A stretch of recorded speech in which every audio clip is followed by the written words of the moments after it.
All right, welcome back to another video, the 312 podcast. We got our two members of our usual crew today, and then we got our special guest, Mr. Pete Mangione. Go ahead and introduce yourself. My name is Peter Mangione. I'm on the Penn State soccer team with these guys. I'm an attacking midfielder / forward. And yeah, just super excited to be on the podcast. I've been watching the first few episodes, and hopefully, it's my first time. Hopefully, it's not my last. So I'm excited for it. Yeah, show the people who your team is, who you support. Yeah, obviously, Tottenham, Champions League, top four. You already know. I don't want to get too ahead of myself right now.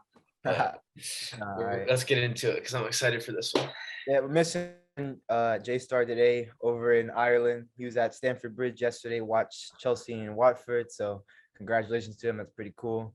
But with that being said, let's get into the video. So we're going to start with a recap. Yesterday was at time of recording, yesterday was the last day of Premier League. So the season's done. We have our champions. We have our Champions League places, our Europa League, our 3 teams relegated. So let's just kind of go over the last day of the season as a whole. Let's get some instant reaction, guys. For me, I think the most exciting part for me was watching Jesse Marsch and Leeds stay up. I guess that's not something that's going to be highlighted by a lot of people, but honestly, I think that was probably one of the more exciting things for me. So I'm glad an American coach is coming to Europe, and he's going to be able to have another year of top flight and actually take over at the beginning of the season to see what he can actually do. So I was really happy about that. I agree. I love Leeds and I love Jesse Marsch. I hope they don't break up that team too much because I hope they stay up for many more years because they're always fun to watch and they're always fun to score lots of goals on.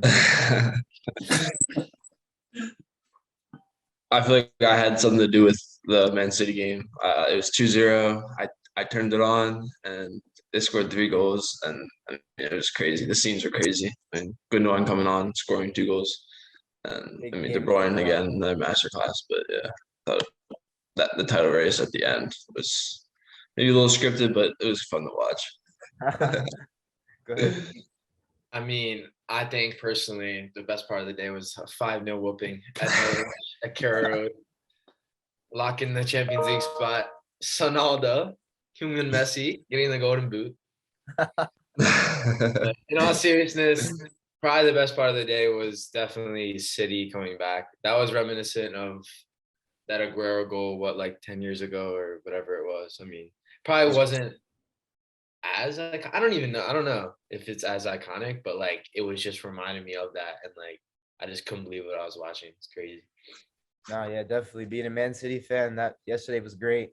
I was definitely in my room screaming my head off when the 3rd goal went in. I mean, I wouldn't say as iconic as the Aguero goal, just because that happened in the 94th minute. So how many times with your last possession of the game do you score a goal to win the Premier League? And that also took it away from Man United, so that made it that much sweeter. Yeah, true. But still, the moment was great. Being down 2-0, especially coming back, resiliency. Gundogan, one of the players that I love a lot. I sent Keegan a text message right away, congratulating him on his 2 goals. And I don't know, just seeing the fight, seeing some of the players that came on. Zinchenko, I'm also a really big fan of, changed the game. Sterling even got an assist. Surprised that he did anything. I was surprised actually he came on instead of Grealish. But hey, that's why Pep's gets paid the big bucks. That's why he's the best manager in the world.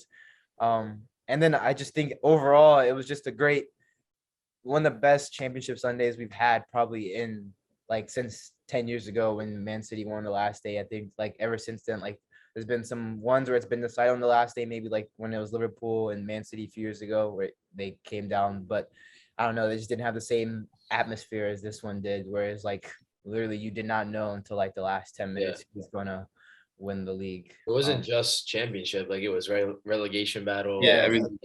Down to 4th place, 5th place, 6th place, all. Yeah, it's all about you.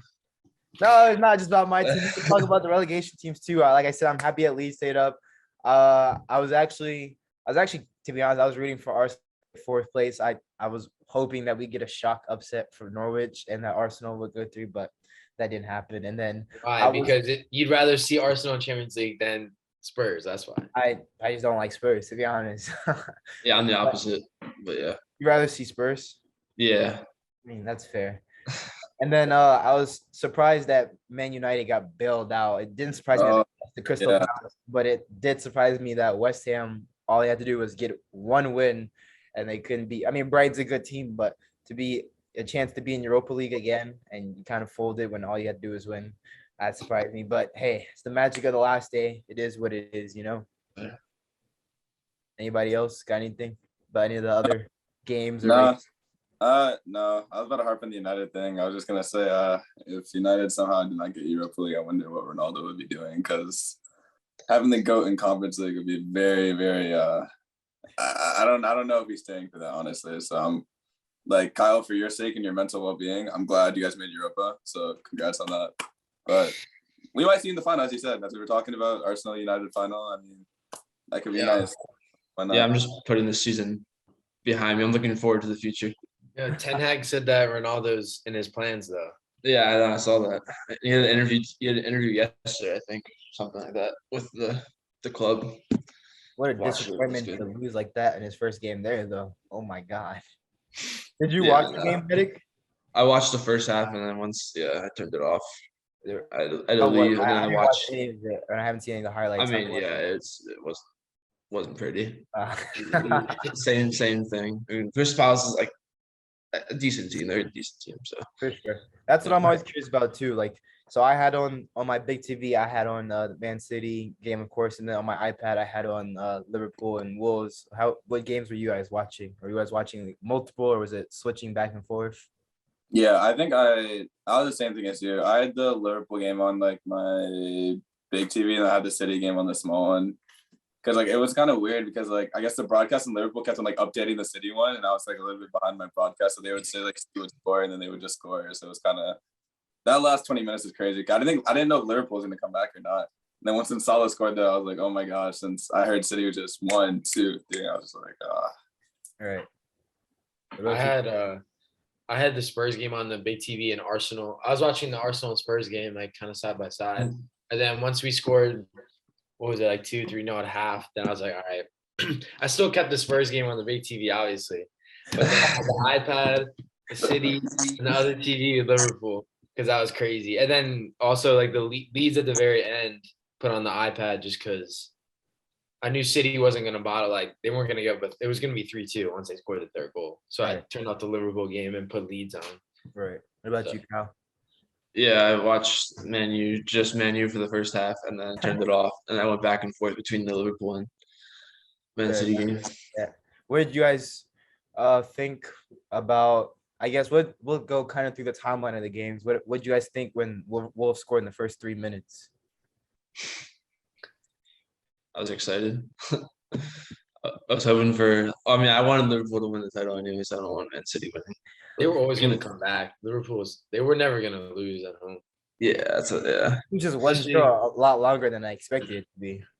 Yeah, I was but more shocked when I saw Villa scored because I had the games up just on my like at that time I didn't have the City game on, so like I just had it on my phone to score, and I was like, no way, like they're up 1-0. This is crazy.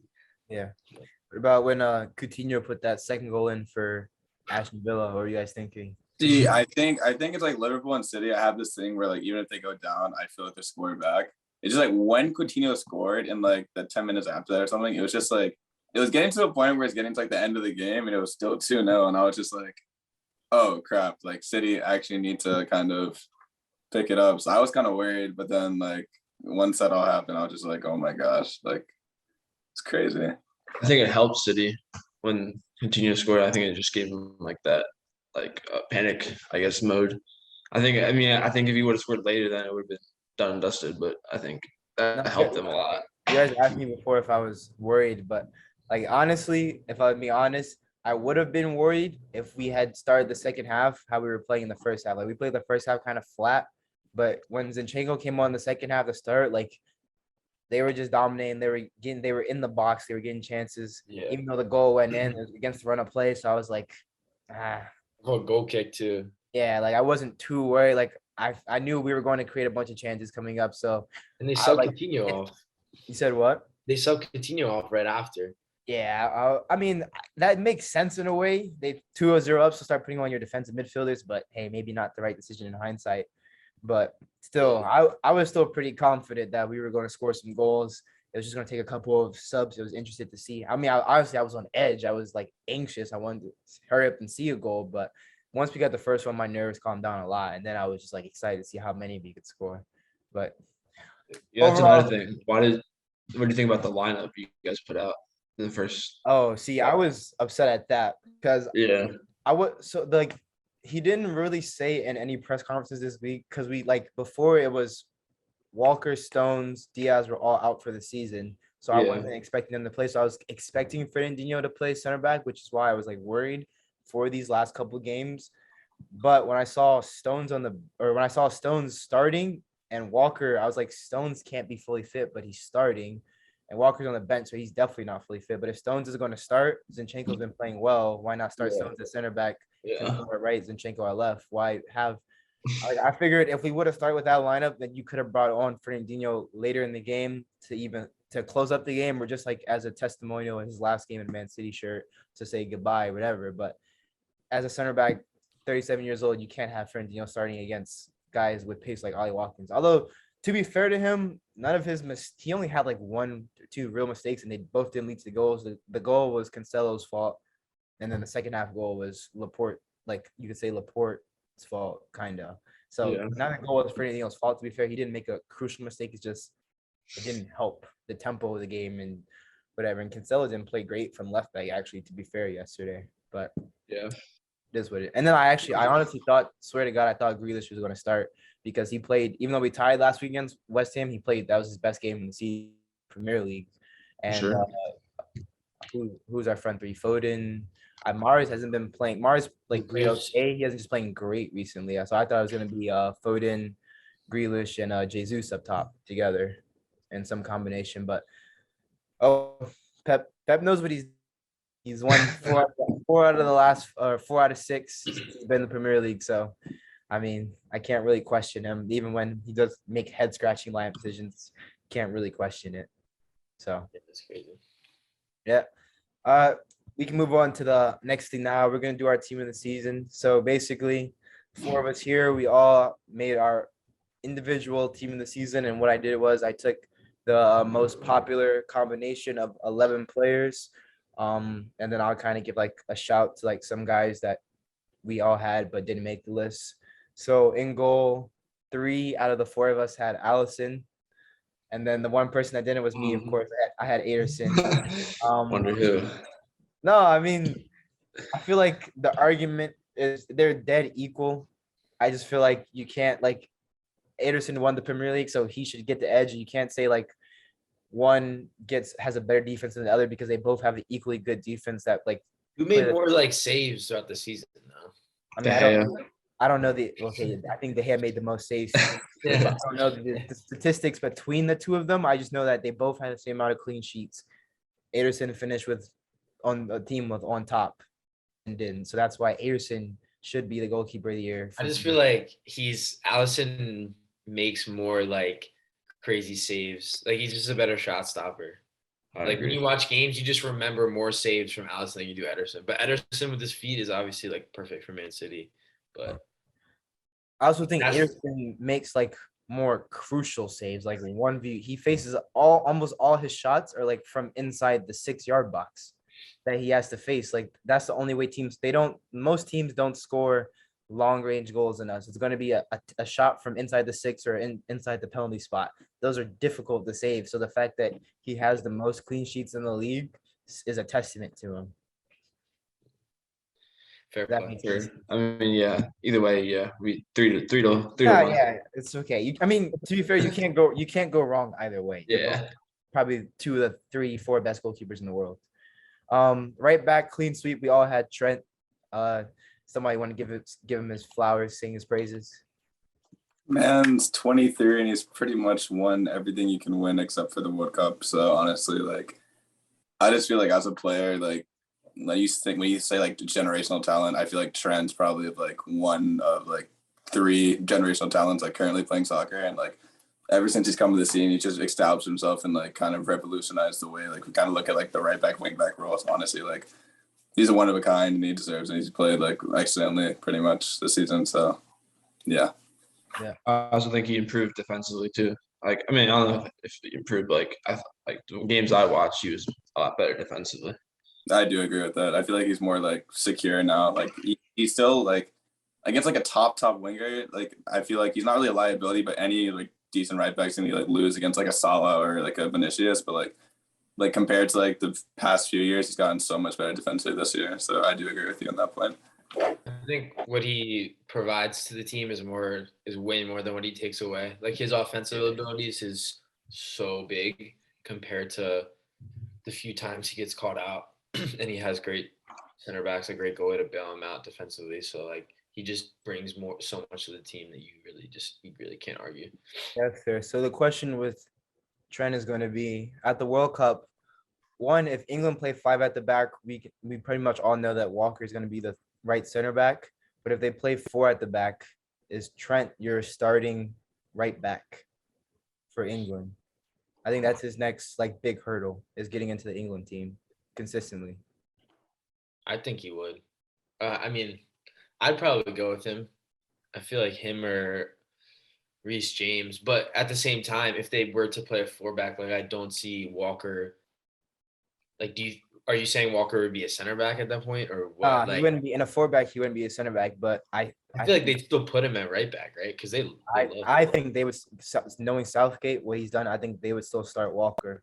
Yeah. Yeah, I agree with Walker. I think Walker is going to be there just because if Harry Maguire is playing in the 4-back, I think you need that recovery in case stuff goes wrong. So. And then if they're playing 5 at the back, does he get in over Trippier right back? Because that's been his trusted right wing back when they play 5.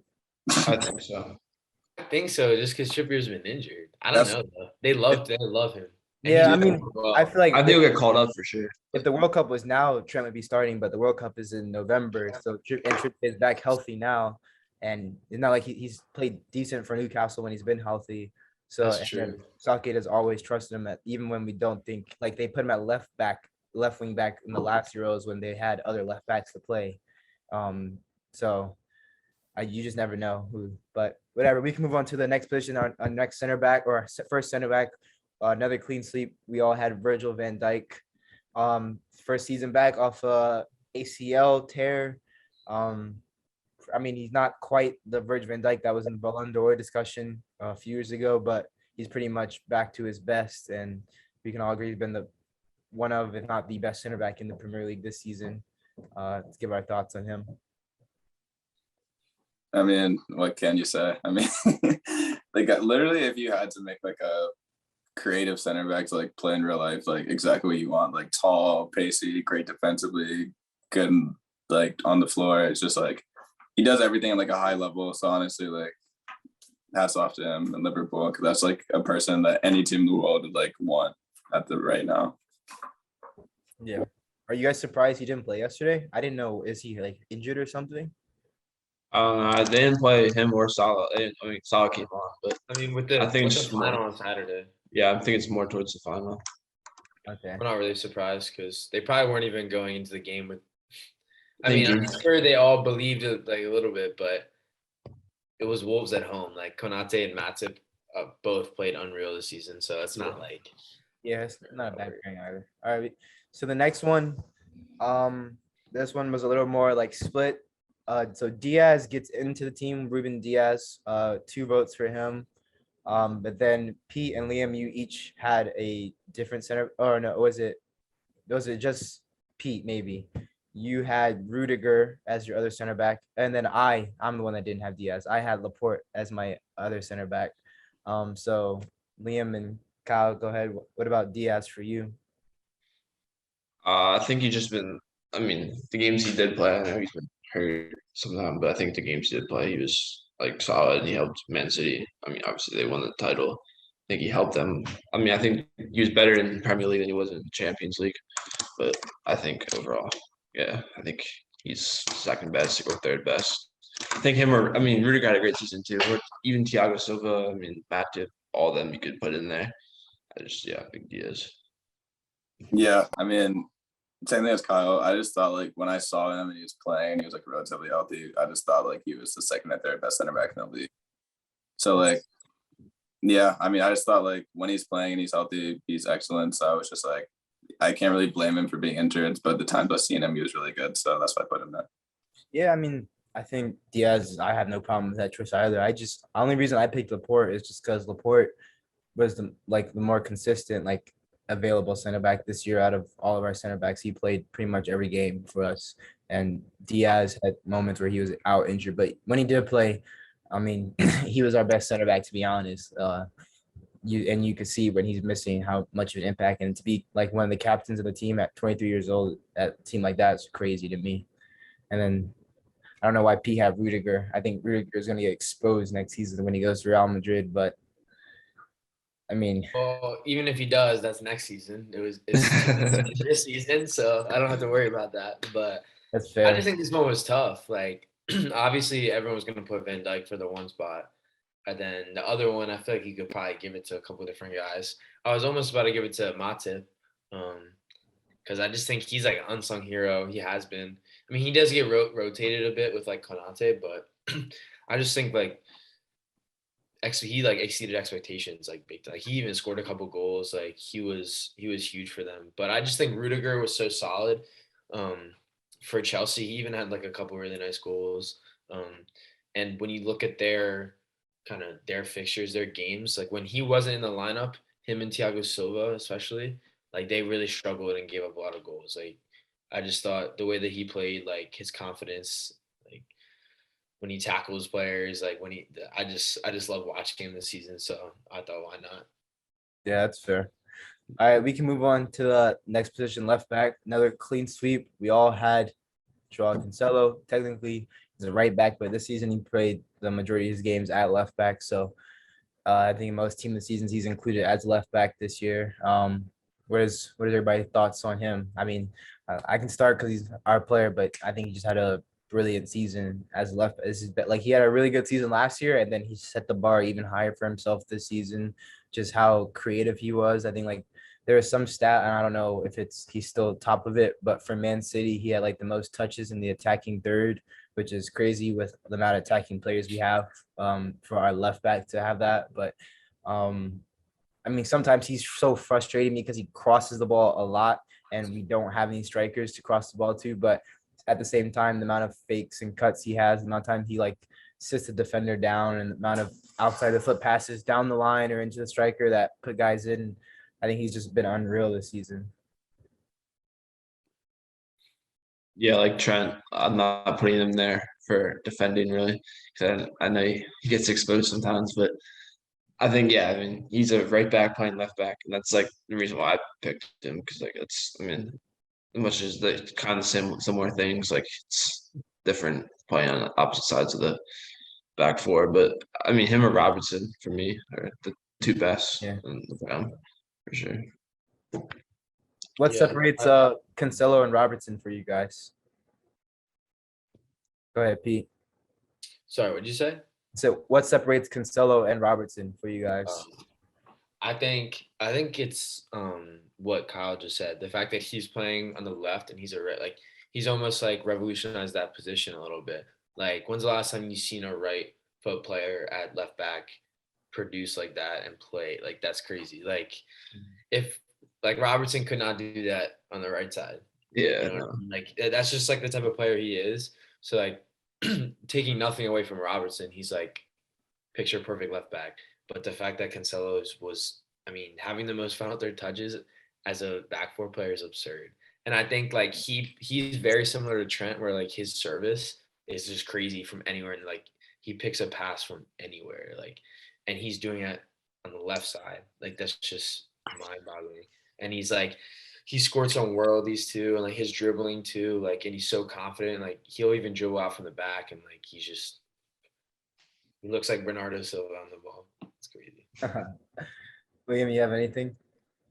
I agree with all your points, to be honest. Like for me, it was just like Cancelo kind of gave me that wow factor. It's like when you're watching City play, it's like, is he really an outside back with like everything he can do and like how much he kind of just like affects the offense. So I think like as Pete said about Trent, like what he offers like offensively is so great that like it kind of offsets the defensive portion of your game, and it kind of like just like brought me and drove me to be like, he's like the best left back in the Premier League this year, simply because like he's the one that stood out to me over anyone else really.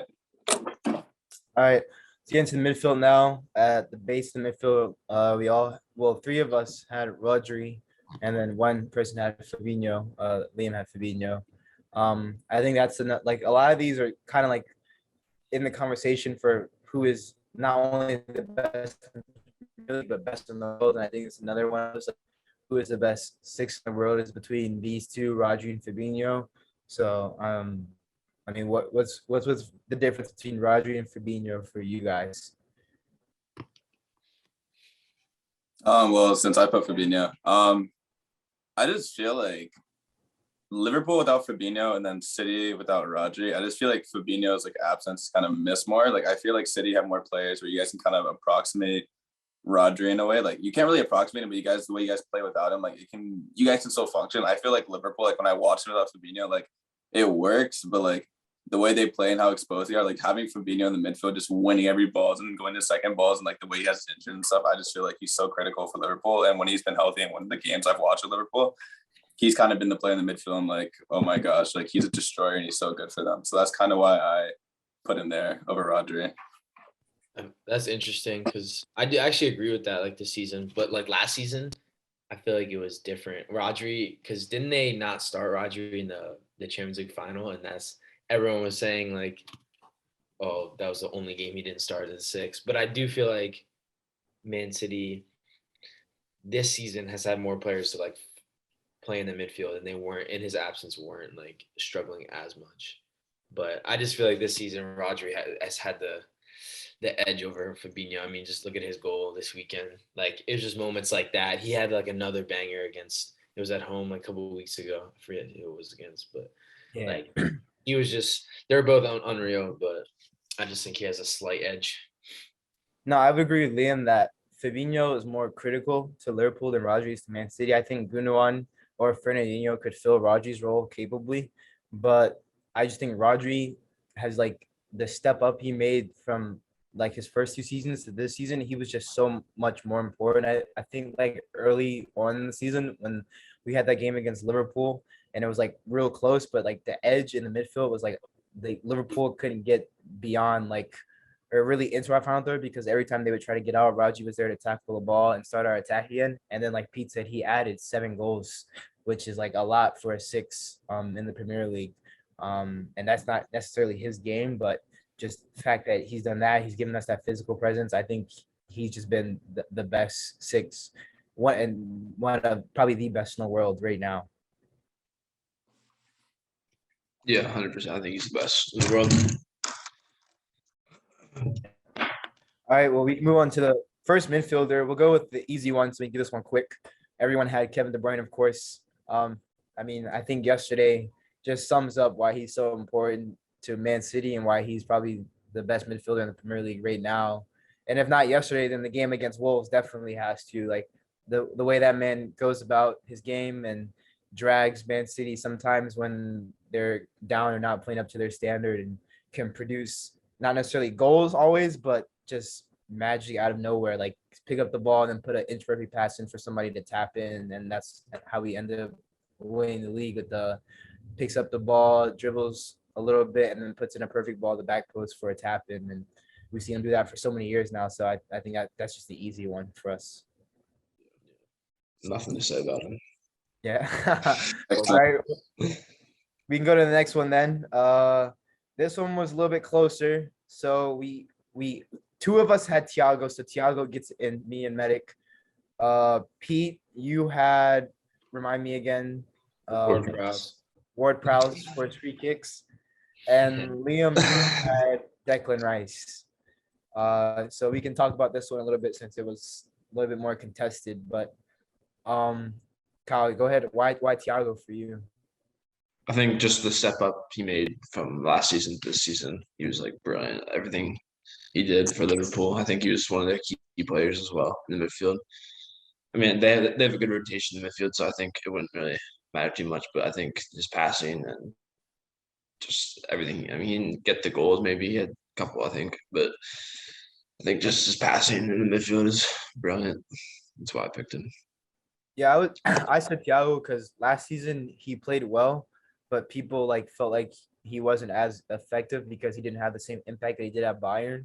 But this season, I think he had that impact and played like similarly as well. And so that's why for me, like I think he honestly might be the second best midfielder in the Premier League right now. Just how good he is passing the, how good he is recovering the ball, how good he is positionally, and for being that, like, usually smaller midfielders in the Premier League that play like deeper like that don't usually work out. They usually like better playing higher up the field, but even then he's still been so effective. But we can go ahead and hear from, well, we're not going to hear from Pete about Ward Prowse, so we go ahead and talk about Declan Rice because I think Declan Rice is a real candidate.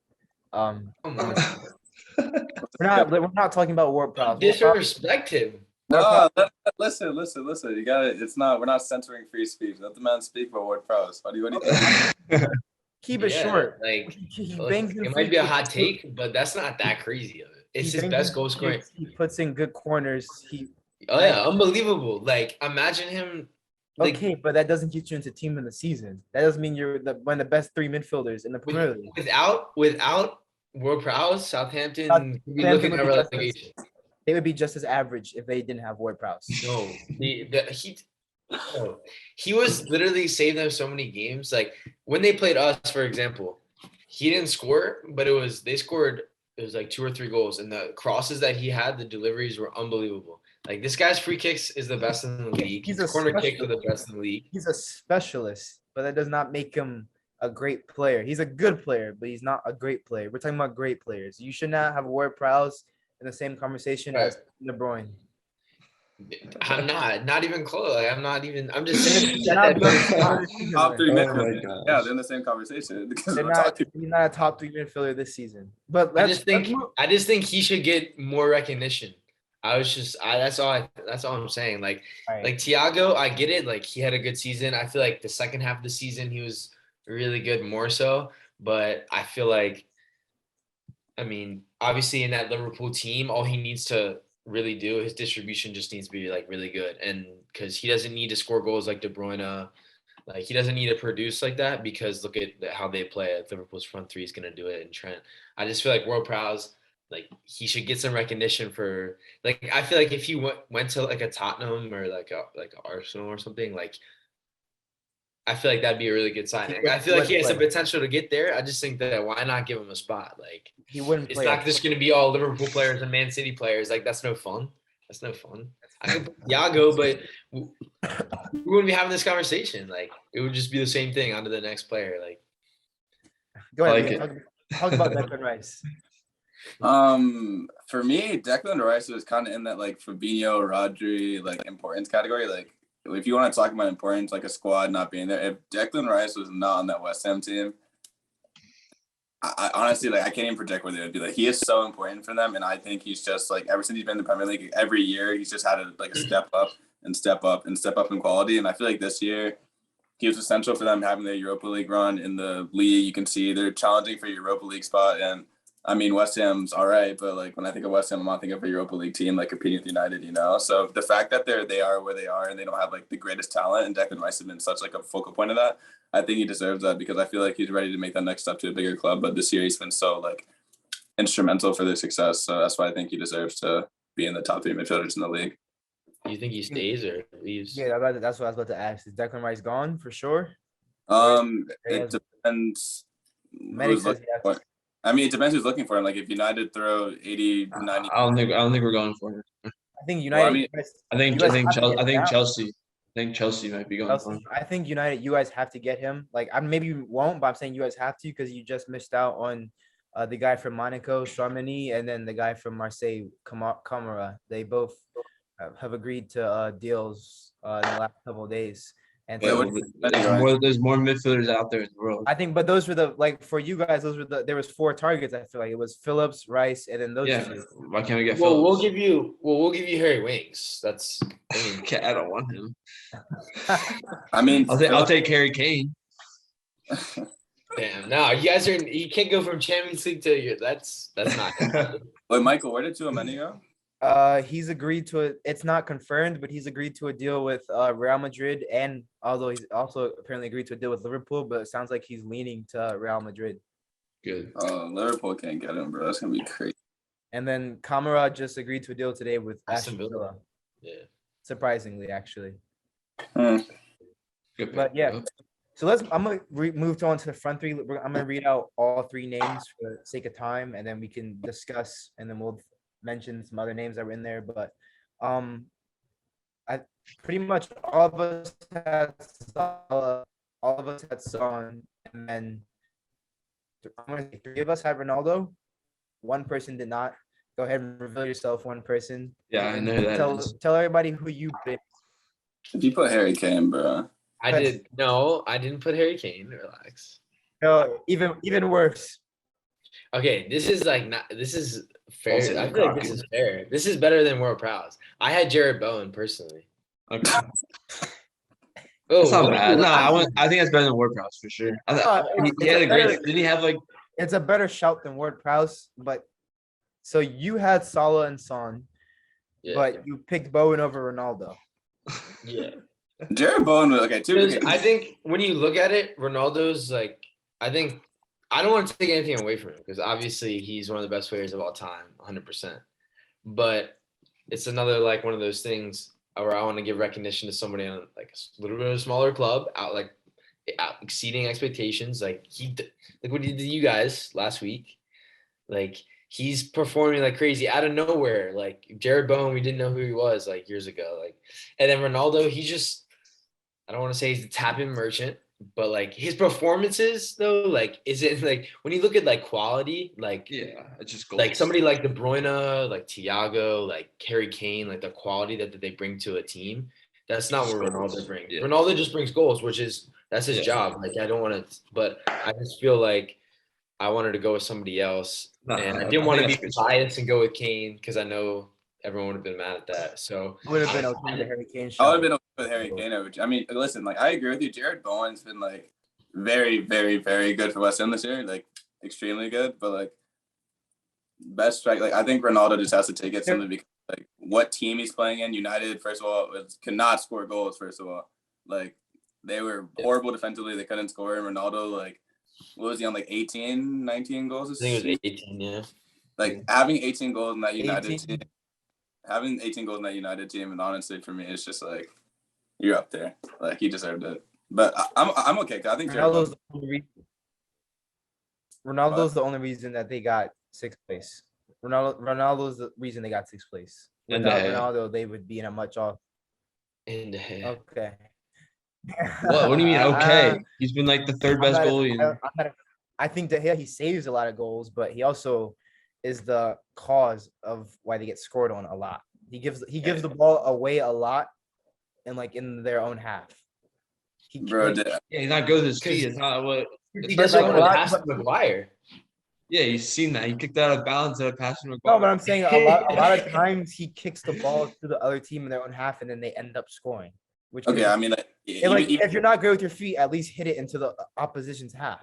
But he like hits a lot of balls to the other team in their own half. Yeah, Alright, but fair you wonder enough. why we're going back that far because we suck. I mean, Lito, you have to agree he's been a top 5 keeper in the Premier League this year, regardless. 3. He's been 3rd. Top 5. I would agree with top 3. I'm putting Ramsdale over De Gea. I'm not mad at that, so that's fine. Because Ramsdale is class. So there's our team of the season. Comment in the argue in the comments what we got right, what we got wrong, or who should we have included, who did we miss out on. If anybody definitely shouldn't have been in the team. Ward Prowse definitely should not have been in the team. But we're gonna move on to like a extended kind of conversation about team of the season, to a couple individual awards that we talked about. We'll start with Premier League Player of the Season. We'll let everyone give their pick, and then we'll discuss it a little bit. We'll start with Medic, then LB, then Pete. Go ahead. So go ahead, Medic. So just give my pick. I'm not discussing why. Okay. Okay. Salah, Mohamed Salah. Okay. I agree with Mr. Medic May. Mohamed Salah, Player of the Year.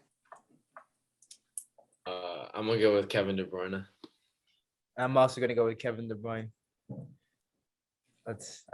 We've been talking about this one for a few days now since some of the awards came out, and De Bruyne got picked for this award over Salah. But why are you guys so insistent on Salah? Like, I get it, he had more goals, more assists, but he's a forward. He should have better stats than a midfielder.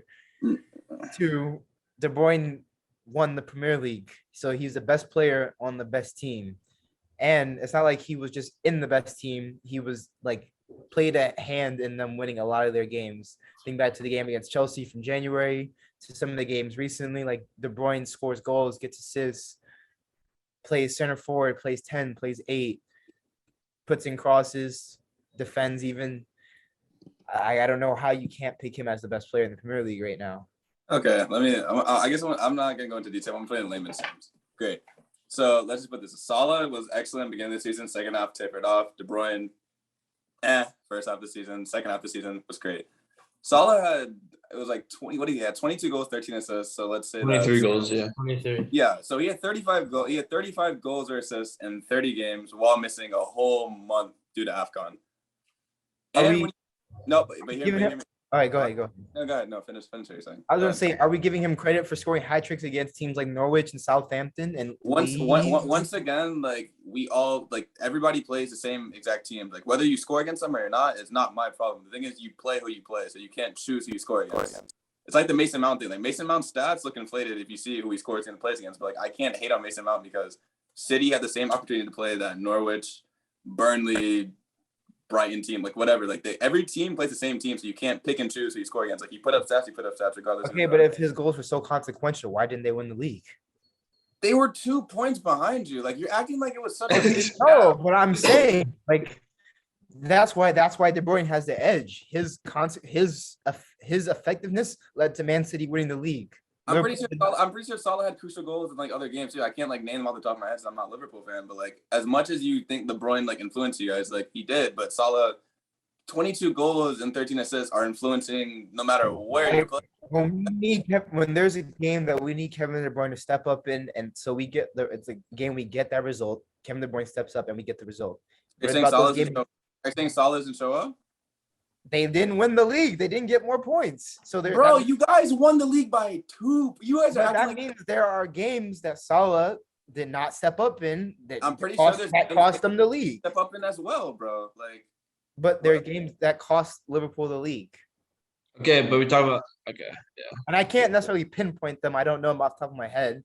But if he had that edge over De Bruyne, Liverpool would win the league. But how many times do you see someone lead in goals and assists? That's what I'm saying too. Like, also leading in goals and assists. Harry Kane last season. Okay, and he won. He was a Premier League player this season. Empty stats. All these goals, all assists, not. Oh my God, Lito, like, I would understand what you're saying, but the thing is, like, Man City won one trophy. That's what I'm saying, but the thing is, and we won the big one, the Premier League. But do you understand? We are talking about the biggest one's the Champions League. We're talking about the Premier League right now. No, I know we are, and that's where De Bruyne doesn't show up at. But Kyle, hear me out. City are one game away from this whole argument flipping, because if City lose the league by 2 points, you can't come and tell me, oh, De Bruyne didn't show up. He showed up more than Salah, because no. Okay, but they didn't. They won. And who got the game-winning assist in winning the league? Kevin De Bruyne.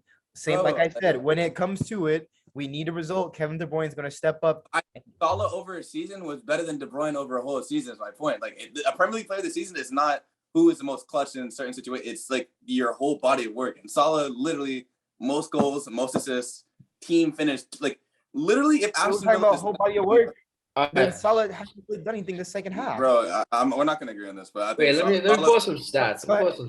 De Bruyne had 15 goals, and he had let's see how many assists. 8 assists. Goals for a midfielder is crazy. My argument would be, the reason why I chose him, I feel like it's like the all around, for 2 reasons. Just because City won the league. Like, if Liverpool won the league, I would have given it to Salah. But since City won, that's like, I agree. Because you can argue all day. They have strong arguments, like, either way. Like, they were both, Liam, I agree with you, both contributed different parts of the season, whatever. But I think just because they won, and just the fact that De Bruyne like produced as a midfielder and like the quality that he brings. I do understand Salah had assists as well as goals, so it's hard. But I just feel like the quality that he brings, the way he carried them against Villa, and then the 4 goals he scored against who was it? Wolves, right? Like that performance is pretty crazy. So I mean, it just comes down to City winning the league. Like if we're honest. And one more question I'm just gonna pose. If Paul Salah, Pogba had more assists than De Bruyne. What the? Who? Paul Pogba had more assists than De Bruyne. I don't know what you guys are talking about. Pogba's the player of the season. the one, Pogba, when it comes to the big games and Man United losing, Pogba says he's not messing with it and gets off the field. Gets a red card. Yeah. Smart, I, smarter than De Bruyne. I respect him. I have a hell lot of respect for him because I would never have the balls to do that. Come on, sub me on down 4-0 against Liverpool. Yeah, I'm get a red card. All right. I get the hell out of that. one other question I have. So if Salah didn't miss a month to AFCON, and let's say he added stats where he gets over 40 goals, let's say he gets like 43 goals and assists for the games he had, does that change your mind at all, or you guys would be like Okay, if he was 40, that's crazy. But he wasn't at 40. He was at 23. No, we're talking about like no, I'm talking both combined. goals and assists. Combined. Then if they then win the league, then no. So no matter what he does, and that even Okay, I compare this argument to like I hear NBA guys talk about this. Some guys, one of my team's the Wizards. One of my favorite players, Bradley Beal. That man averages damn near 30 points a game. The Wizards are not good, so it's all these empty stats for nothing. They don't win anything. You can't like that's Liverpool are good. Aren't competing for anything. Yeah, But they didn't win the Premier League. They are. That was a terrible comparison. Yeah, like The Wizards are at bottom of the table. Like Liverpool. Listen, like I don't even understand. Like we were all like on our phones texting like Man City is about to lose this. Like you were 15, 20 minutes away from having 0 trophies this whole season. Like, But who went and won the game for them? Kevin De Bruyne. Liam, to answer your So question, good one did.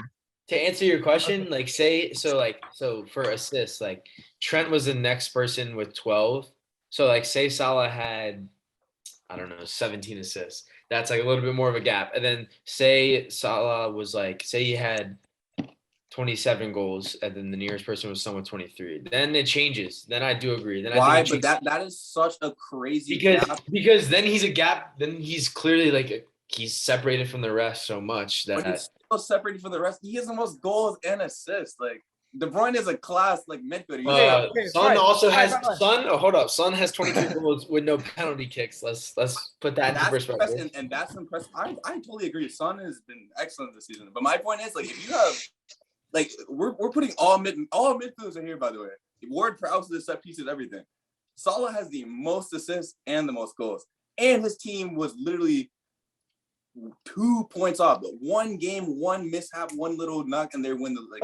Okay. But here's also because this is what some of the pundits talk about. Everyone's so focused on stats these days. Take out goals and assists.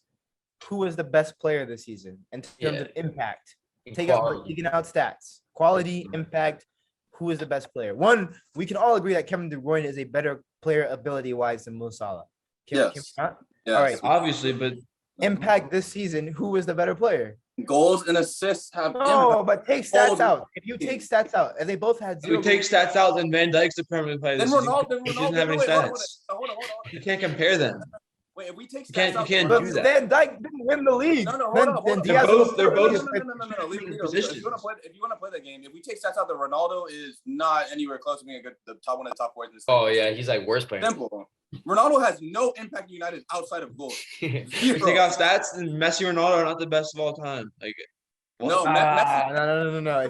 Even if you take out stats, in their prime, Messi and Ronaldo are still two of the greatest players. no, Messi is, yeah, but Ronaldo, I mean, Yeah. No. Ronaldo at Real Madrid and Ronaldo first in at Man United.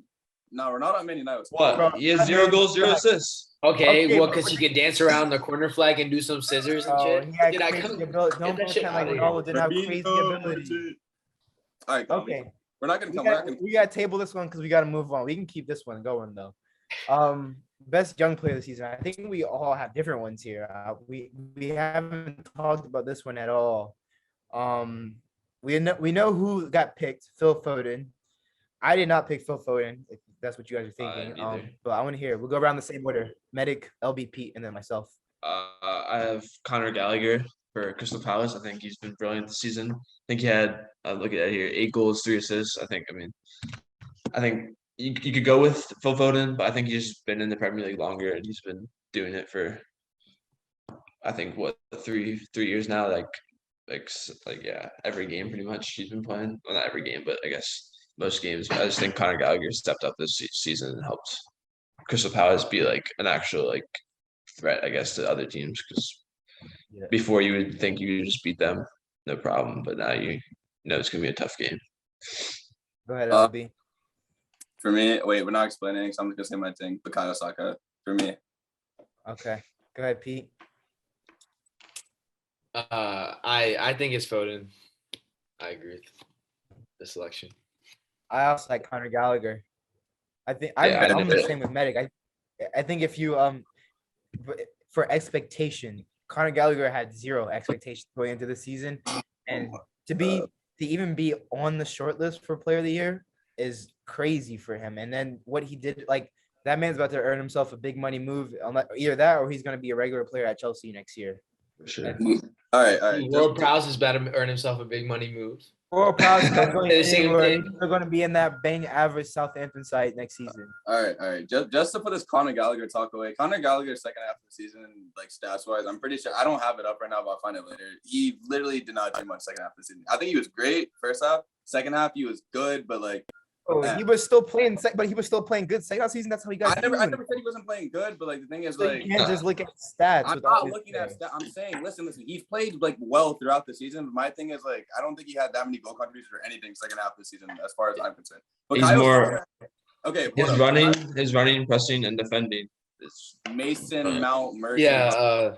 Yeah, bro. Man presses the ball. Any footballer can press the ball hard and get tactical wins. I'm not having that. Gallagher's pressing. You see, Man United, we suck at that. So not every footballer can do that. That's He's not gonna. For me though, he can't win. He can't win Young Player of the season because of his pressing. Yes, what I'm saying. Like, listen, Yeah, he has 8 goals, 3 assists. Foden has 9 goals, 5 assists. But the expectation for Gallagher was so much. The expectation for World Prowse was so. We're not talking about World Prowse. Okay, first of all, look, I want to hear this. Listen, expectation has nothing to do with performance. Like, listen, he had no expectation. He performed well. I agree with you guys. Conor Gallagher was a top 5 youngster. Expectation has everything to do with performance. Why, bro? Because he has. Because there's certain players like expectation for Jadon Sancho, Jack Grealish was super high, but they didn't meet those expectations. But if certain other players in the Premier Like League, Bowen, World Prowse, certain other players in Premier League had the same numbers as Sancho and Grealish did this season, that would be a good season for them. That'd be a really good season for them. My point is, okay, expectation has so much to do with performance. It does. My thing is like I understand his expectation, but the thing is his expectation performance, like that makes him the best young player this year. Like, no. But I agree. Listen. I'm not disputing him. Conor Gallagher is a great player, and I thought he came on the scene. I was very surprised, and I was like, wow, I like playing him. Bukayo Saka, but for me, Bukayo Saka, 11 goals, 7 assists, playing an Arsenal team that can't really score. I'm pretty sure he was close to being. I think he was our top scorer this season coming from a true right mid position. He's not really playing in the forward line. He's right mid. He's up and down, moving. The Arsenal team is not very good. It doesn't have a striker to do that. So the fact that he took up the goal scoring load, provided assists, and then brought a team that really is like a borderline 5th, 16, like the way he just led us there and he played, I think he deserves it. I mean, the only other player I'm having over him is Foden, because I think Foden is generally a better player than he is, but like for performance and level, I can't really say level of difficulty because I guess you've argued this with me, like Foden plays in the best team and still does what he has to do. But like for me, his situation he's put in, he has the best stats of any young player, and Arsenal finished 5th. Like I think it should be like, it's not consensus, but for me, I think we're gonna talk about stats. Trent has the best stats of all the young. Well, I'm not saying. I'm just saying for me personally, like Trent also plays in a Liverpool team where the system's literally melded for him. But that's not like an excuse or anything. Like he plays well in that system and he puts up stats. But I'm saying for Saka, considering that Arsenal, like he in the past he's played like right mid, left back. He's done all that, and this season to finally have a position where he's been a constant mainstay, can show what he's done. He's been excellent, and I think it's between him or Foden really, because he's just been excellent this year. So that's why I pick Saka personally. That's fair. Let's move on to the next one. who is the best signing in the Premier League this season? Best new incoming player. It's a tough one for me because a lot of the top teams all had flops in terms of signings. Medic. Yeah, go ahead, man. I mean, I don't Yeah. know.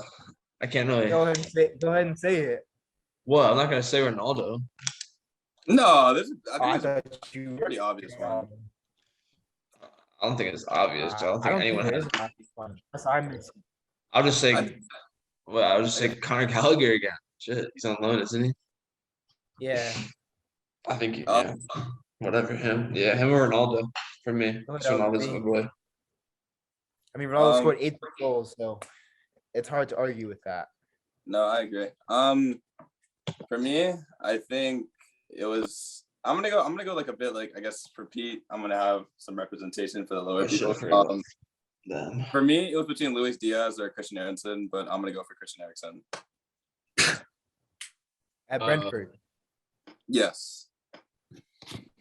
I think you guys are clearly missing Yeah, I was gonna say Kulusevski. Kulusevski. Yeah, That's who I was thinking too, Kulusevski. I forgot It about was a him. mid-season, so it's a bit different. But I think Luis Diaz is probably a better player. Like honestly, I think he's better than Kulusevski. But I just think that in terms of like adding like Bentancur and Kulusevski like saved us from. I mean, we were like in the mud, proper in the mud when they came. And saved us. Whereas Luis Diaz was coming into one of the best teams in the world already. So that's why I think Kulusevski. Yeah, I like that Kulusevski shout. When I watch him, he just looks like, I don't know, nothing stands out about him. He's not super quick. He's pretty simple, but other than that, like not really athletic. He just doesn't look like he does much. But time and time again, I see him getting assists or scoring the goal and dribbling past guys. So that I gotta go Kulusevski. I feel like he was played a big hand in Spurs getting top 4 and coming back from this season. But let's move on to opposite. Not necessarily, he doesn't have to be a new incoming player, but biggest flop of the season. So it could be incoming player, it could be player that we had big expectations for the season and didn't produce. Go ahead, Medic. I wouldn't say it's because it's his first season, but I mean, I'm still gonna put him down. Sancho. I think a combination of him. I don't know how Bruno got into the team this season for the regular like the I guess I don't know who picked it, but maybe fans or whatever. But I think him and Bruno, I think, were my 2 biggest flops this season. Yeah, that's fair. LB. As much as I'd like to say Nicolas Pepe, I'm going to go with Lukaku for me. I mean, he didn't play horrible when he was on the field, but for a player you're buying that was regarded as probably the best 9 last year, and to come to Chelsea and done what he did, done what he's done. Like I just done what he did. Whatever. I don't know how to phrase that. But like what he's come to Chelsea and what he's done for like the ability and what we saw last year, I think that's just criminal, and that's probably the biggest flop for Chelsea considering how much money they paid for him, the output they got back in return. Pete. I think Rashford probably the biggest flop. Like I know he's not a new signing. Liam made a good point that Chelsea spent a lot of money in Lukaku. That's true. Even like Man City spent a lot of money on Grealish, but I just think that even Grealish performed in some games, and Lukaku had a good start. I just think throughout the season, Rashford, like we expect him to be probably like a top scorer for Man United, and he was just like the whole season was just underwhelming, which is sad because I like him a lot. Hopefully, he finds that form next season. But yeah, he still saved the kids though. So. For me, I was stuck between 2 Chelsea players. So Lukaku, of course. I think because Lukaku was supposed to come in and be the reason that Chelsea competed, if not won the Premier League this season, and yet they didn't finish close, and Lukaku didn't have the impact he was supposed to. But my other one was Jorginho. Jorginho last season finished 3rd in Ballon d'Or voting, and this season is not even a regular starter for them. I think I never liked him. I also But can't speak for the level of expectation that Chelsea as a club and Chelsea fans had for him. But to finish third in Ballon d'Or rating, I think you should at least be a regular starter in your team. And I know, at least I don't know about you, Pete, but I know the rest of us don't rate Jorginho that high, and he should have never been in the Ballon d'Or discussion to begin with.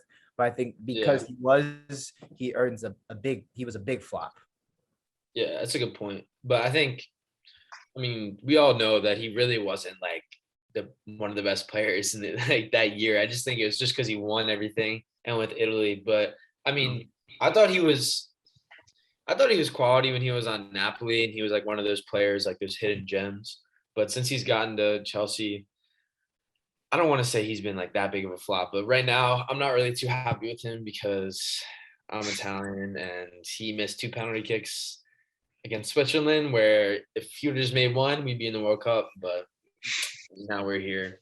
But he won us the Euros, so. I mean, I'm just gonna play devil's advocate. I don't think I've ever I have to show you guys a video. Like, I think I watched this guy, like, it was like a podcast or YouTube. He kind of broke down Jorginho, like his play style, like really nicely. But like Jorginho's like, he does well in the role you have him for. Like, depending if he played in a city, I think he would be level, so be what he was and how people rated him like last year when he's playing for the Euros and stuff. But like in a Chelsea team that maybe when you need like something that going gets tough and you need a midfielder to really tackle or win balls, like the guy kind of broke it down. Like Jorginho's late to a lot of things. He doesn't really clean up. He doesn't stop attacks. He positionally is he's not athletic, so he can't really cover that much ground. Positionally, tactically, he's not very good. But like on the ball, so his on the ball ability has to be so great that it offsets his like tactical and defensive positioning. And I feel like this season, like there's other midfielders that can do it, like he passes well, he can advance the ball, but like, is Jorginho that much better on the ball than Rodri or Declan Rice or Granit Xhaka for even that case? Like, can you really, like, Granit Xhaka ranked? No, I'm serious. Granit Xhaka. I actually rate Xhaka over Jorginho, to be fair. But it depends what you need though. Like a Granit Xhaka and Arsenal, like Jorginho can't not come into Arsenal's midfield and exist and be that good. Like Granit Xhaka's range of passing is good. He can pass forward really well, but also he brings that defensive like thing. Like I feel like Jorginho, depending if you put him in a Liverpool, not even a Liverpool team, like maybe you put him in a Liverpool City team, like a team that has the ball and like can like you put him in that world class team and he'll fit right in. But if you put him in Arsenal, he's not gonna. Like a Tottenham team, like Jorginho's not thriving at Tottenham. Like, you know what I'm saying? Like, I just feel like he's not a luxury player, but like he has to have a system that fits him for him to really excel. And I don't think I won't call him a system player, but if you need that around you to bring out the best in you, then I don't think you should be considered like a Ballon d'Or candidate or like a super top midfielder. That makes sense. Yeah. All right. Well, we got one last one, and then we're gonna wrap up. But manager of the season, I'm actually interested. I think there's only one right answer for this, but I'm actually interested to see what you guys say. Gosh. Go ahead. Conte for me. I think where they were in the beginning of the season and where they were at the end of the season. Obviously Pep is also a right answer. I think he's been obviously. Yeah. I'm actually not mad. I'm not mad at Conte. I didn't think about that one. That's I think the signings he made too halfway through the season was.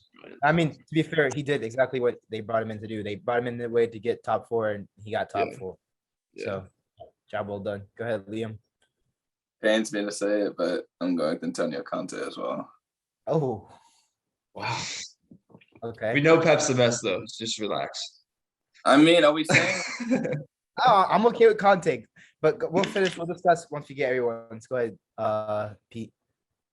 Yeah, I'm just gonna go with Pep just because they won the league, but Conte is definitely a good second candidate for sure.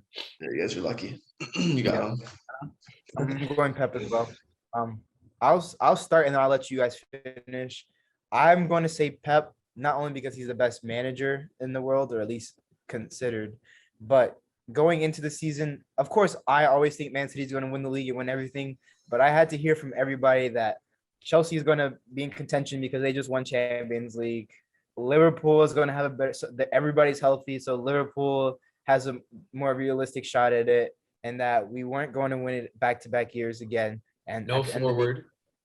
He said, yeah, no striker. People criticize it. They said we can't win it 2 seasons in a You row. know, Jesus, it's your fault. You don't play. Jesus, bro, excellent player Jesus up said top. he's Stop not- it. Well, He first of plays all, wing. Jesus, before he came to Man City, he was a right winger. We're not Pep- talking about Pep, that. It was com- Gabriel Pep Jesus. wait. Pep converted him into a striker, but he's not. He's even said he feels more comfortable on the wing. So, and most of this season he played on the wing. The last couple weeks he played as a striker because of the teams he played against. And he But played well, did he we not? Pretty much played. He did play well, but All we right, 1 year. played almost this whole season without us. We won the league without a striker. Bro, Like we didn't have a 20. This is 2 seasons in a row where no one scored 20 goals in the Premier League and we won the Premier League. That's Arsenal unheard didn't of. have That a does striker not happen. either. we have Edward and Ketty up top, bro. I want to hear about this. No, But at least you have a record. But you didn't. First of all, you didn't accomplish. You didn't accomplish when we won the Premier League without a 20-goal a season striker Do 2 you years in a row. understand that if you That take does not happen. That's you never take- happened before. okay, I understand, but if you take Jesus out, like you guys can put anyone up there. Is my point. Like your team is just that good, and like props to Pep, but like you guys really don't need a. But 20, why like, is the team that good? Because of Because you Pep. have, bro, because you're wingers, bro. How many goals in like, bro? Your team just like you guys disperse goals all around. Like you guys don't need a top striker the way you guys play. That's just how it is. But why are all those players that good? Because of Pep.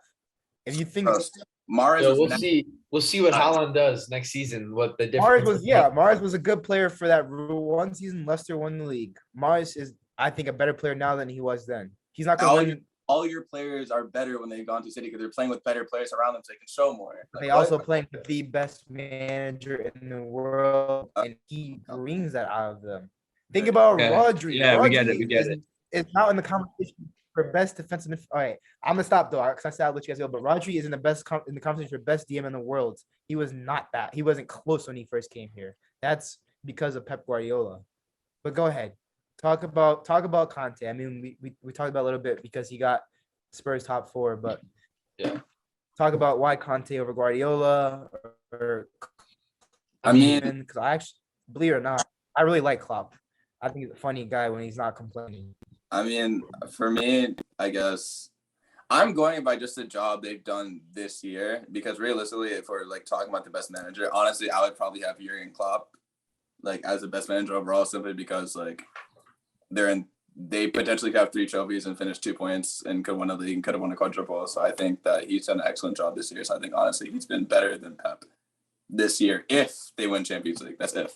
But for me, I pick Conte simply because like as an Arsenal fan, like where Spurs were like beginning of the season and where they are now is the craziest thing ever. Like I think there was some stat that since Conte's come in November, he scored more goals than Arsenal have all season or something crazy like that. And like watching that Spurs team play, like their style of play compared to now, how they're thumping teams, giving them 5-4, like he's had the same players, mind you. Like that Spurs team is not meant, like it's not a team assembled to bang in a bunch of goals like a Liverpool or City. Like they're a fairly defensive team. They have okay players, and just like signing Kulusevski and Bentancur and the way he's just changed the way they've played and how he's just instilled confidence in a team that we saw earlier, like with another manager, was a shell of themselves. And he's had the same players and he's just brought the best out of them. Like I think, as you said, as Pep brings the best of the players, I think Conte has brought the best out of that whole team. That it really isn't that great of a team. Like if we were looking at it, like before the Arsenal Tottenham game, like there's maybe 2 Spurs players that gets into that combined starting 11. Like you have Kane, Son, and then the rest are Arsenal players. You know, like I think we had a better squad than Tottenham like at the time. And then look what they did to us, and look where they finished all season. You know, so it's just like the team he inherited and what he's done for them. I think that's one of the best coaching jobs I've seen in a minute. I think he deserves it. Throw back to El Sakiko when we were playing Man U. I just looked it up. October 30th. Both teams were in the mud, and whoever lost was gonna get Conte. We got that 3-0 skunk. That was the best result of the season for us because we got Conte. We were like 8th or 9th place. I mean, that's crazy. Like Nuno Espirito Santo, that guy was a joke. No, I have to agree with one point you made, Liam. I did not expect Spurs to be so good attacking when Conte came. I thought he had the reputation of being like more defensive. And his last stint in the Premier League with Chelsea, like they played really, really defensive. Like they played that 3-5-2, and other than Hazard, scoring brilliant goals and stuff. They didn't really have much of an attack, but this team played like a lot different than I expected. And so I do give them credit to that for being more adaptive and being more willing. Like, I mean, shoot, they banged. I did not expect them to come out and play that one game against us, to come out and play like that, but they banged in 4 goals against us, and I was surprised. I actually thought it was a great game. I was proud. Yeah, that pains me to say that as well, but Tottenham did something right. Actually, they did a few things right this season, so props to you guys. Yeah. All right. Well, we're gonna close out with this because Pete is a guest on the podcast. We've all gave our predictions, but the Champions League final is on Saturday. We've got Real Madrid and Liverpool. It's gonna be an exciting clash. We've all, I think, everyone was Jalen the only one that said Liverpool, or did I we said all Liverpool say as Madrid? well. I Yeah, said Liverpool. he said Real Madrid. I said Liverpool. Okay, so you two said Liverpool. Me and Jalen said Real Madrid. Pete, who do you think is going to win on Saturday in the big game? This is so And tough. we need a score prediction as well. I've been thinking about this for a long time. It's tough. I'm gonna go with Real Madrid. I'm gonna say 2-1 Real Madrid. I just think that right now, if you had to ask me like between Benzema and Salah, if they were playing back mid-season, like when Salah was scoring a goal a game and it was like you just knew he was gonna score, that's where Benzema was at right now. Like you just know Benzema's gonna score. Like he's gonna score at least one. And then that's if Vinicius is quiet, like Vinicius he could probably score, maybe Modric, whatever. Like if they show up, I think that they score at least 2. So and then with Salah being like a little bit injured, Van Dijk, I mean maybe they were just being precautionary, but we don't really know. So I just feel like right now I'm gonna go with Real Madrid 2-1. Do you guys, well, I'll pose this question, then we'll wrap up. Do you guys think it has any impact that Liverpool has had more like important games, so their players might be like more still in that state of mind where like, we got to come up and get up for these games versus Real Madrid? They won the league a couple weeks ago, and their starters even had a couple games off where they haven't played at all and hadn't even been on the 18. And so they've kind of been cruising the last couple weeks and haven't had any real competition. Does that play any role into Saturday's game? No, I think it's Champions League final. I think they're both really wanting to win it. I don't think it matters. I think, especially Liverpool not being able to win the league, I think they really want this trophy. I mean, I think both. It's gonna be a great game either way. I don't care who wins, to be honest. Just excited to watch it. Yeah. I don't think. I guess maybe odd opinion. I don't think Madrid's that.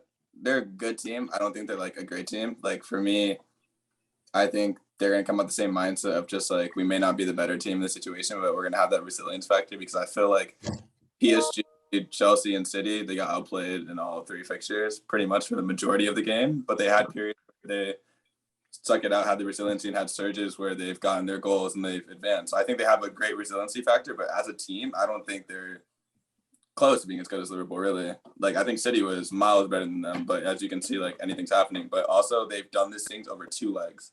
And so my thing is, I don't know if they're going to have, like, enough that resilience factor to just get it done in one game, especially if Liverpool is coming out as the Liverpool we've seen consistently all season, where you get that Salah, you get that Mane, you get the Jota or Diaz, whatever, and you get, like, everybody healthy. So I think if Liverpool is at full strength, and since they just lost the final, they're going to really, really want the GCL to kind of solidify their season. I think if Liverpool come with that fire and Madrid's not up for it, like they have to be up for it, I think it's just going to be it's not going to be a Liverpool route, but I think Liverpool win the game comfortably because I feel like it's not over 2 legs where it's like, oh, we feel like we're comfortable right now. We have a second leg. It's kind of like, this is the game. Like, I feel like if City played Madrid and it was one game, I think City would have routed Madrid. Like, I feel like you guys got a bit complacent knowing you guys have like a second leg here or there. But since it's one game, I think Liverpool just gonna stick it out and not slip up. Personally. Yeah, that's fair. All right, well, we gotta wrap up with that. Thank you to our guest Pete Mangione. Hopefully, we can have you on again in the future. Probably in person when we all get back together. But yeah, that's been another episode of our 312 podcast. Please like, comment, subscribe. And we'll see you with the next video. Peace.